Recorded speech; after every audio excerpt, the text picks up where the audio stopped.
Allez, on continue sur les options. Donc je vous ai regroupé ici les deux types d'options, les options du système et les options du document qui ont été modifiées, mises à jour, renommées, peut-être déplacées aussi. Donc c'est juste le listing, je ne vais pas les détailler ici puisqu'elles seront détaillées plus tard dans chaque thème de formation. Mais voilà, au moins vous avez le résumé de toutes les options du système et du document qui ont été modifiées, rajoutées, remplacées. Vous aurez le document de toute façon en PDF ou à la fin, donc n'hésitez pas à retourner dessus si besoin. Je continue du coup tout de suite avec l'interface utilisateur, où il y a eu aussi 4-5 améliorations intéressantes. La première concerne la couleur d'arrière-plan dans les commentaires. Donc les commentaires sont arrivés il y a déjà pas mal d'années. L'année dernière, ils ont rajouté des options aussi pour pouvoir visualiser sur les petites icônes s'il y a un commentaire ou pas dans la pièce. Et là, en fait, on a la possibilité de choisir des couleurs d'arrière-plan en fonction des types de commentaires. On va pouvoir aussi, à l'ouverture, automatiquement ouvrir les commentaires. S'il y a un commentaire dans la pièce, ça peut être intéressant, dès qu'on ouvre la pièce, de voir ce fameux commentaire. Et puis, on peut ainsi insérer des images personnalisées, donc des images extérieures, des JPEG, des bitmaps, des PNG. Plutôt que de simplement faire une capture d'écran, on va pouvoir intégrer d'autres types d'images. Je vous montre ça tout de suite sur un exemple. J'ouvre mon SolidWorks.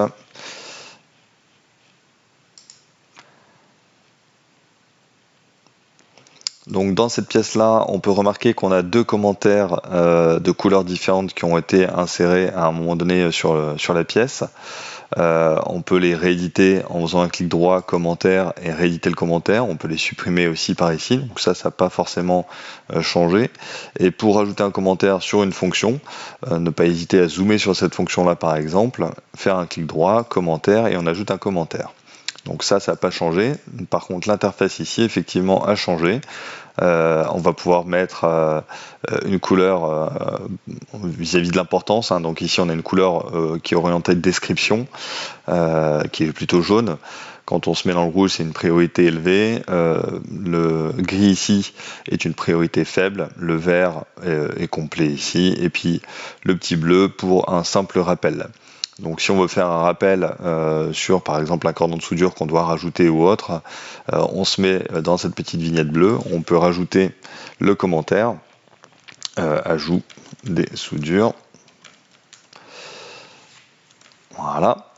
On va pouvoir soit simplement insérer une capture d'écran comme on pouvait déjà le faire avant, et donc ça vient insérer la capture qu'on voit ici, mais ça c'était déjà faisable avant. La nouveauté, c'est de pouvoir insérer des images extérieures avec ce bouton-là. Vous allez chercher l'image, un JPEG, un PNG, et elle va s'intégrer de la même manière qu'ici. On va pouvoir l'afficher à l'ouverture avec cette petite icône ici en bas à gauche. Donc ça permet, si je lui dis OK et que j'enregistre le fichier, la prochaine fois que je rouvre le fichier, j'aurai une indication qui va apparaître avec les commentaires en question, et on va voir qu'effectivement, il ne faut pas oublier d'ajouter les soudures dans cette pièce-là pour la prochaine fois. On va pouvoir le décocher, bien sûr. On peut aussi afficher tous les commentaires. S'il y en avait plusieurs d'afficher et de cocher, on aurait pu tous les visualiser ici.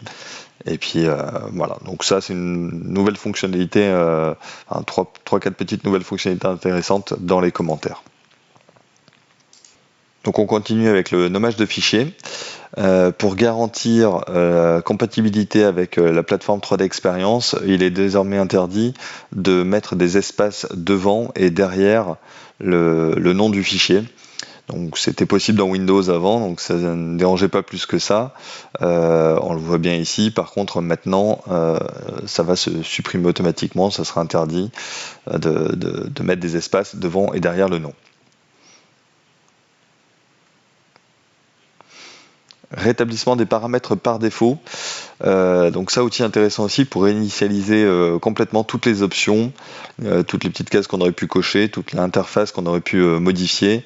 Le but, c'est de repartir vraiment de zéro, de réinitialiser complètement sans passer par la base de registre, qui pouvait être dangereux, d'aller vous-même dans la base de registre et d'aller supprimer des clés dans la base, ça pouvait être dangereux. Maintenant, donc c'est beaucoup plus simple d'utiliser cet outil-là, qui se trouve dans l'assistant pour copier les paramètres. Donc je vais le montrer aussi.